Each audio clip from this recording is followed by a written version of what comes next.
You're listening to episode 7 of the On Being Human podcast. Heads up, this episode contains explicit language. Welcome to the On Being Human podcast, where we believe transforming ourselves can positively transform society. Your host, Brandy Fleck, has the honor of exploring the human condition with real people who bravely share their personal stories of adversity, healing, joy, and more.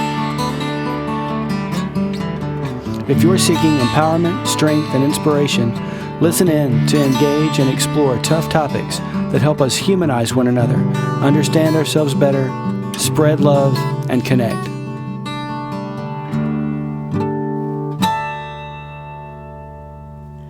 This is part 1 of a 2-part series on a journey with Cushing's disease.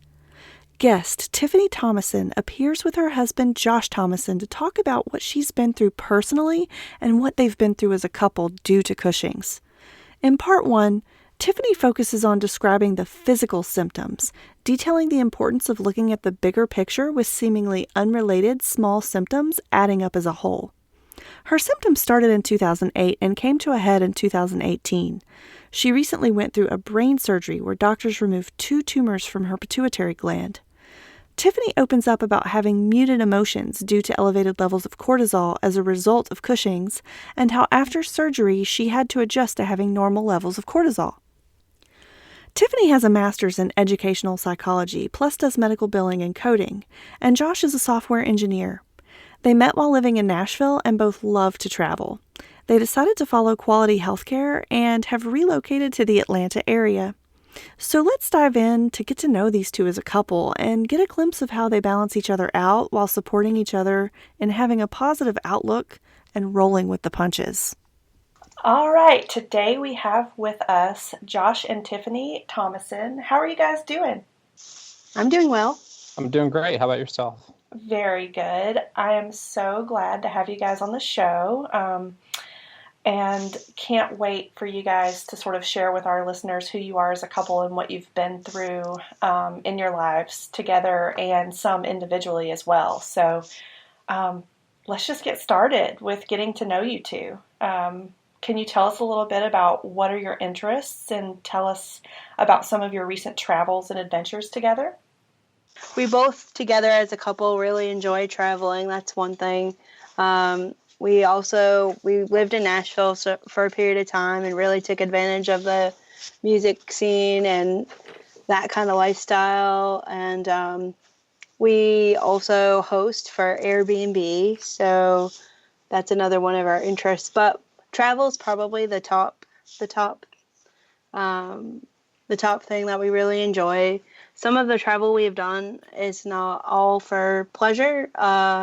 Some of it has been for other reasons, which we can get into later. But recently we took a cruise across from starting in Denmark and visited some other areas within the European Union and then crossed the Atlantic into New York City.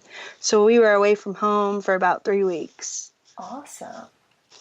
Yeah, we stopped by Iceland on the way through, and just some of the other countries involved were, we went to Sweden, England, Ireland, the Azores, which are part of Portugal, and we've got another European vacation planned for next year, barring any sort of setback. That's awesome. Was there any rhyme or reason to which countries you picked, or you just wanted to see those? It was just part of the cruise itinerary that we picked. We found a very reasonable deal for a transatlantic cruise, and just on the way over there, we decided based on the time of year that we wanted to see the Northern Lights. Oh, man. So that was a pretty incredible experience. It took us a couple nights to actually get to see them, but the weather kind of prevailed in such a way that we managed to see it one night. So that was incredible. Oh, that is definitely on my bucket list. I cannot wait to see the Northern Lights. So very cool. So what is your favorite thing about each other? I'll go ahead and answer that first. My wife is easily the bravest person I know. She's had to face extraordinary challenges throughout her lifetime, And no matter what sort of adversity she's faced, she always manages to go at it just straight on without flinching.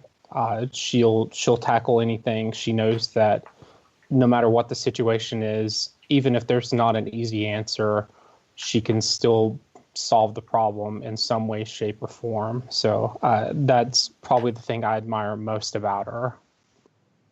Aw, aren't you so sweet?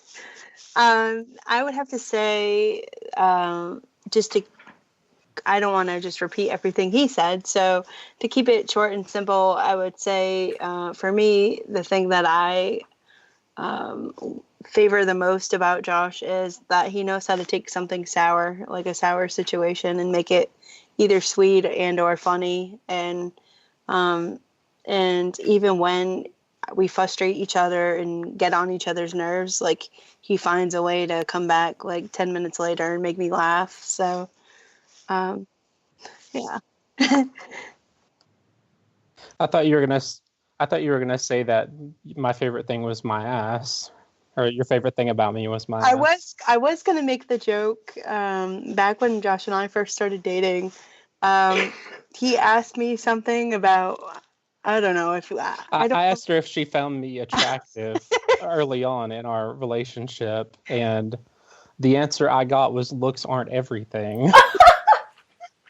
And it sounds terrible now in hindsight, but that was not at all my intention. I was just trying to say that, that wasn't the only thing that I thought of, like when I got, into the relationship, but Sure. or to show that was where I put my emphasis. So, but yeah, 5 years later, he still likes to crack that joke or tell people. So. Oh, I've still got a paper bag too, just in case I need it. Oh, no. You guys are cracking me up. That's funny. Okay. So you have sort of hinted a little bit that there have been some setbacks and things like that. So we're going to definitely dive into those. But before we do, let's go ahead and say, what do both of you believe the most important thing in life now is versus, say, 15 years ago or before you met? It's my turn. I'm kidding. I would say like 15 years ago, I was still in high school. So in high school, my focus was always about success and finding a career. And I wasn't like this super social butterfly. It was always very academia driven, and making a future for myself was probably the most important. And I didn't really think about a lot of like life type things about how to handle adversity or build relationships and things like that. Mm-hmm. Like obviously I had an understanding, but I didn't really have the skills to apply them into my life. So now that 15 years later, life has happened. I would say the difference would be what's important to me or to us or within our relationship is transitioning from success to being able to face adversity with a positive attitude and have this overall appreciation or understanding of acceptance, whether that be accepting your success or accepting your failures or accepting differences or whatever it is. So that's my take. Gotcha. That's really interesting. And Josh, we'll ask you that same question in just a second. But I do want to say, I feel like accepting life as it comes with a positive attitude and facing adversity with a positive attitude, whether you're succeeding or failing in some ways, sort of seems like success in and of itself. At least I think so. So, Josh, what do you think? What is your, what's the most important thing in life? So probably 15 years ago, little known fact about me from most people in my life, I was very religious and very into faith, being a good Southern boy who was raised in a Southern Baptist kind of background. Mm-hmm. So I grew up very religious. I grew up kind of judgy in a way too, which again, all you that know Southern Baptists know how judgy that can be at times. So I really thought that religion and living your life a certain way and trying to follow in a pattern that was, quote, good was the best thing about life and the most important thing in life. And I strived to be as perfect as I could be, to the point where I didn't have a lot of friends, and a lot of people kind of thought that I had my nose up in the air. And just in the transition over time, life has taught me that, one, I'm not very religious anymore. Sorry, Mom and Dad, if you ever listen to this. But I kind of believe that just everybody should just strive to be the best person that they can be and do right by other people. And that's kind of the most important thing. Do right by yourself and do right by other. I mean, simple golden rule kind of thing, like that you learn as a child, like don't be a dick to other people. Like just try to be good and accept other people for whatever they believe that makes them good, no matter how crazy it sounds to you. Gotcha. Like if it makes your life better, then do it the hardest you can do it. Mm-hmm. That's really great. I like that, and it seems like these were just lessons that both of you have learned after some things have happened. So, I know that your recent travels that you just described were after brain surgery recovery for Tiffany. So, Tiffany and Josh, can you tell us about what you went through with that? So you're right. I had a transsphenoidal brain operation where they go through the nose. So it's actually less invasive than like an open brain surgery, obviously. But that surgery took place in July. Mm-hmm. I had that done in California because they used technology, like flight simulator technology, and translate it to be part of like a virtual reality, an augmented reality that allows them to use that kind of technology in the OR, and they get a better picture, and they're able to rehearse the surgery electronically before they actually perform it, so that they can guarantee that they'll get all the tumor. Oh, wow. For tech nerds, they get to use an Oculus Rift headset and kind of do like a fly through of the cranium and everything. It was pretty cool looking. Yeah, I bet. So the surgery was to remove. I can get more into detail about this, but I was diagnosed with Cushing's disease, which is generally there are several causes for Cushing's disease, but one of them is a tumor in the pituitary gland, which sits at the base of your skull. So in my case, I actually had 2 tumors, but it was unclear to know, even though they sampled both tumors, my levels were not a clear picture to tell which side was creating more of the problem. So they took both tumors, although it was likely that only one of them was the culprit. So I have about 70% of my pituitary gland left, and your pituitary gland is your master gland, and that's what helps regulate all your body's hormones and functions. So I had that in July. So we were not at all sure how recovery was going to go or how everything was going to wash out, but we already had this trip planned, and we just were very hopeful that everything was going to have a positive outcome, and and didn't get too worried about not being able to make it happen. I already had it in my mind, like, I'm going to make this happen. And even if I knew, I had to miss out on or do like a reduced schedule and not do half the itinerary, I was going to go regardless. So And if anything, it kind of gave us or it gave me something to look forward to, like after going through the surgery and knowing like, oh, this is what I have to look forward to. And it's something fun and not anything to do with medical, or anything like that. So, and by the time that time came, like Josh and I were really in need of that, like time together to like be with each other and be present and not have to be talking about medical doctors and appointments and finances and all the other crap that comes with life. We were able to just kind of be and enjoy each other. So that was great. Gotcha. So you're referring to you'd already had the trip planned for your European cruise, even though you didn't know how recovery was going to go or how long it would take. Yes, really? and that's because I didn't know. So I was diagnosed with Cushing's back in. Well, it was suspected that I had it in 2013, but I didn't actually get a clinical, like biochemical evidence, through blood and stuff. I didn't actually.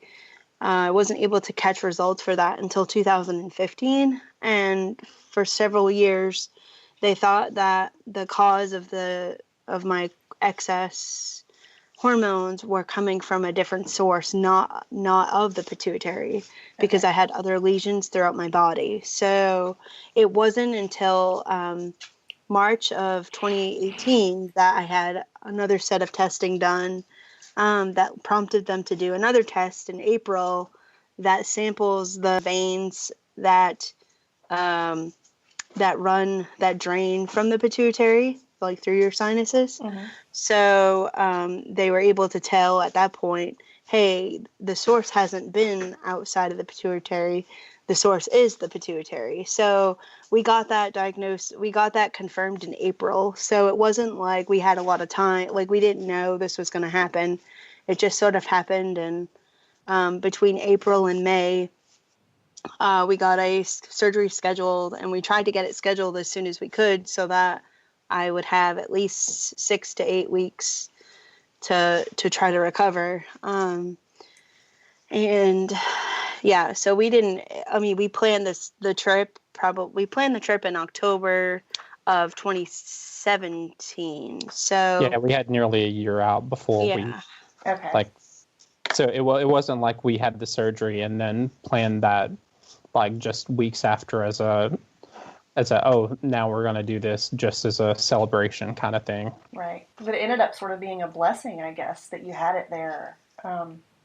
So I have 2 questions for you guys that just came up from what you said. I sort of want to know, so how did the recovery go?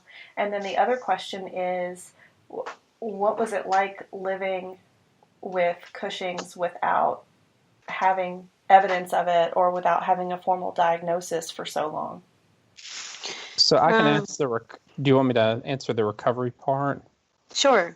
So whenever so her surgery was in California, in Southern California. We ended up staying in California almost a month or actually it was just over a month. It was about 5 or 6 weeks. Correct me if I'm wrong on that, honey, but I think that's accurate. But we stayed kind of all over California. The first 2 or 3 weeks, we were in Southern California, just right there around the hospital area. Primarily, we were there, or she was in and out of the hospital a few times just to do some follow-up testing. Then we kind of made our way north through, we stayed in Central California around Bakersfield for like not quite a week, like 5 days or something. Then we're in the San Jose, San Francisco kind of area for about another 10 days after that. So, but that part of the time, it was a lot of resting. She was kind of pretty much in bed most of that time period. I mean, we would go out and do occasional, like, go walk around like a park or a mall or something like that, just so that way she could get out and not just be cooped up all day. But the recovery from we did that, but like from a symptomatic standpoint, it was hard. Like I wasn't sleeping that well because I couldn't. you're not supposed to lean your head forward or back. You have to kind of sleep sitting up. And then, I had suffered from headaches a little bit, nausea. And then I was also withdrawing because my body was so used to having such a high amount of cortisol, which is your body's stress hormone that helps your body kind of maintain its regulatory function for all your systems, and it tells your body kind of fight or flight kind of thing. So, I had an excess for so long. Granted, it was intermittent and I wasn't having an excess at every day. It was kind of a cyclical pattern that these tumors were kind of excreting, but the ups and downs of that, like Josh can talk more about it, like it affected my mood. I was pretty miserable, and didn't realize how miserable I was until after I was already on the other side of recovery. Gotcha. So I was irritable. I was, pretty much like 0 to 10 for very, like, it could be the littlest thing that sets me off kind of thing. I also went through a stage where, like, I just was crying for no reason. Like, I all of a sudden had feelings that I guess had been, like, been muted from all the hormone garbage that, it was like, oh my gosh, what is this? What are these tears, So it was hard. Like, I was often apologetic because I felt bad, because, it's hard for Josh to be so supportive sometimes and also take care of himself. So recovery was great in terms of, nothing bottomed out, like nothing went chaotic. Nothing was an emergency situation. Everything went as planned, but the physical side of it, and the emotional side of it was a little rough. Okay. And Josh, I'll let you add to that if there was.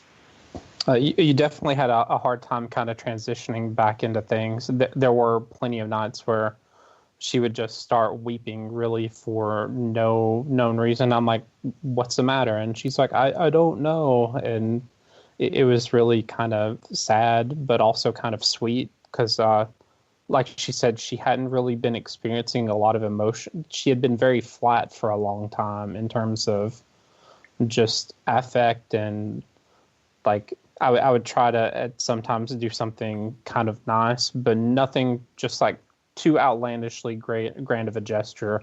And she'd just be like, oh, thanks. And like after that, like I would do even the slightest thing and she would start like crying and just be like, I'm so grateful for you.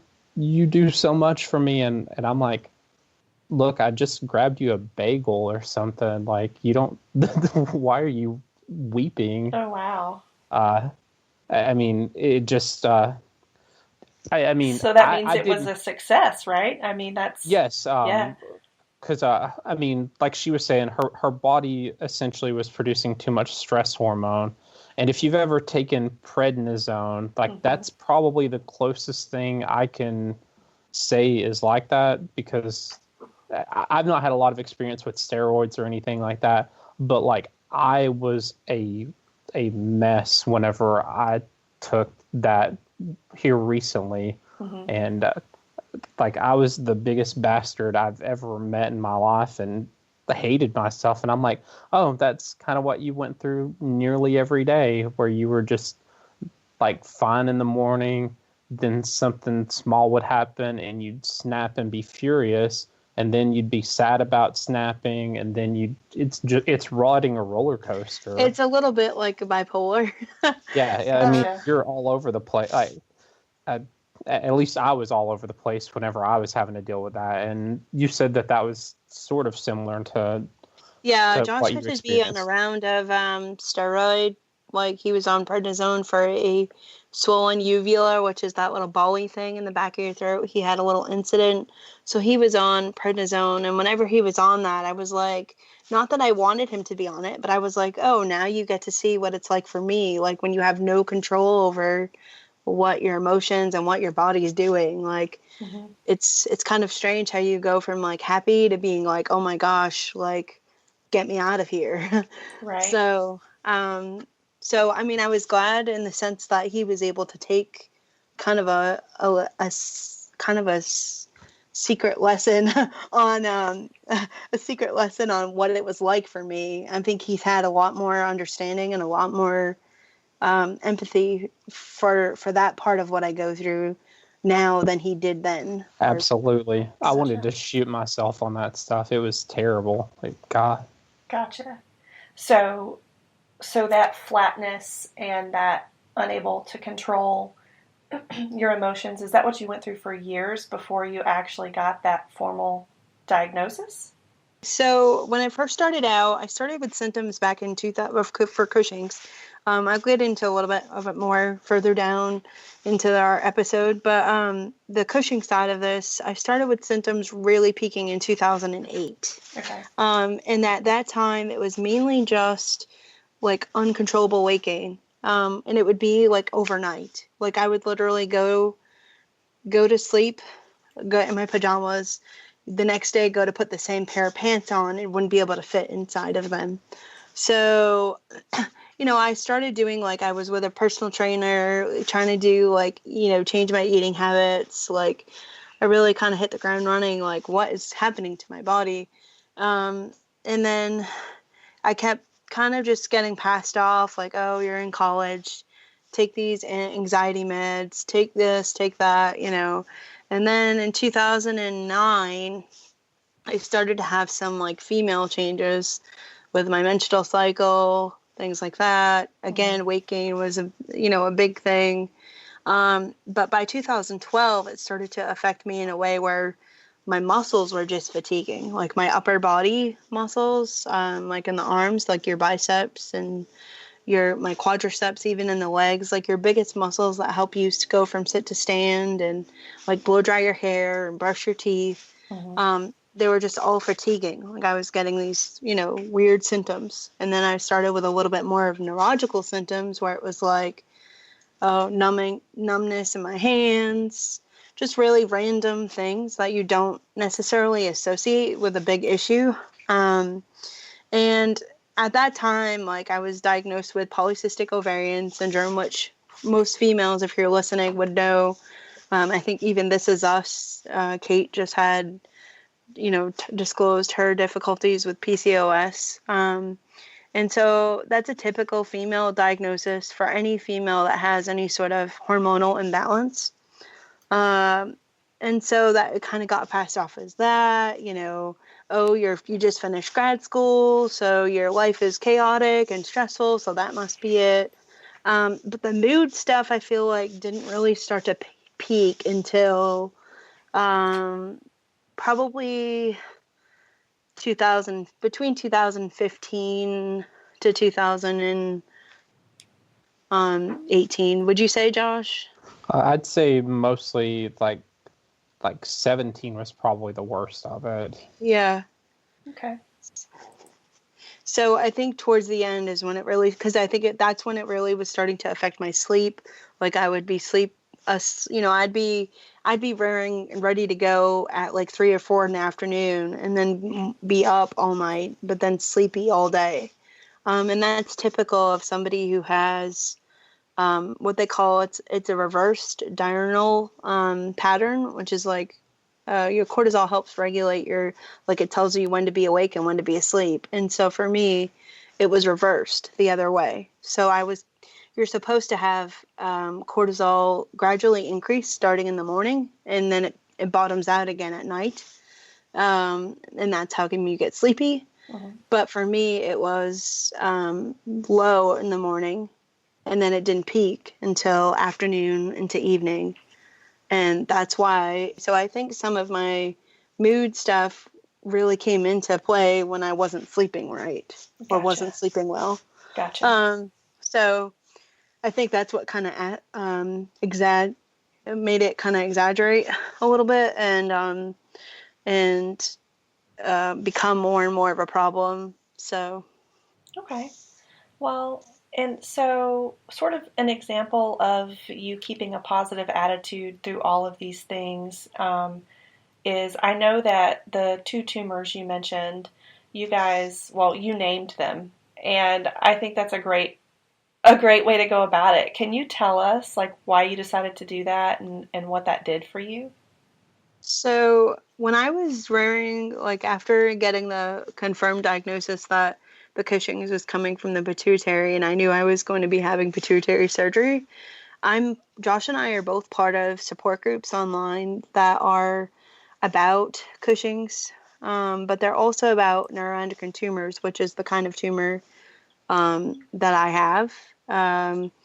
And so we're very active in these groups. And a lot of times patients will write, like there are a few patients who write up documents for other patients to learn from. Like, here, you're about to go through surgery. Here's some Q&A. Here's some of this. Here's some of that.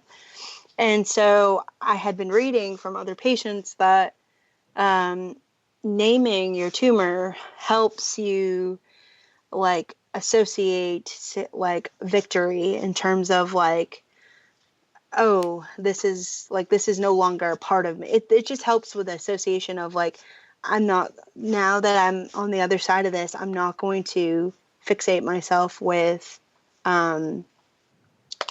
this anymore. Like it helps put closure to it, but it also, like they say, like, oh, don't get on the scale and don't weigh yourself, measure yourself, in terms of like circumference, that's like success is not always going to be something that you can visualize on a scale or whatever. And so for me, it was like symbolic to be like, you had me, but now you don't anymore. Gotcha.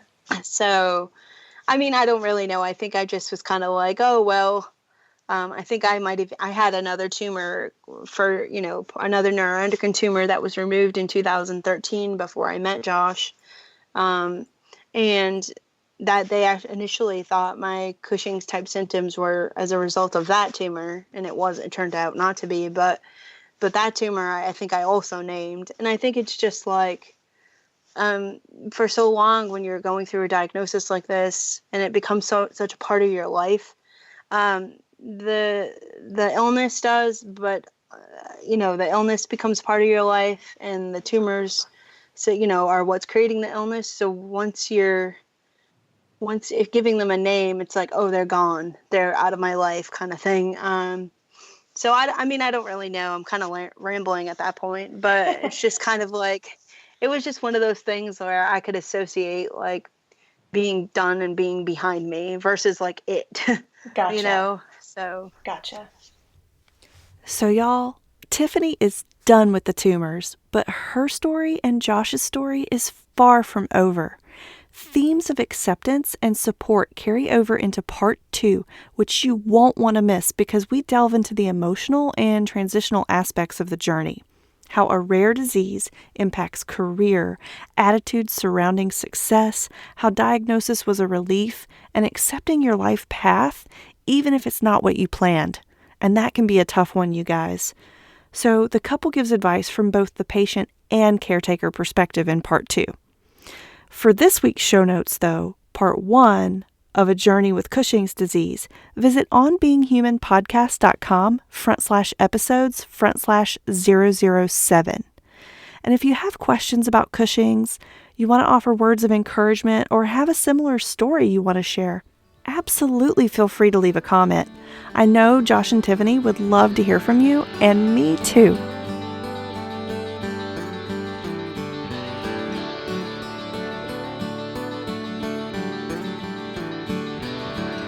So there you have it. I hope you enjoyed this episode. Tune in weekly at onbeinghumanpodcast.com for more soul-exposing explorations of what it means to be human. Until next week, love to you all.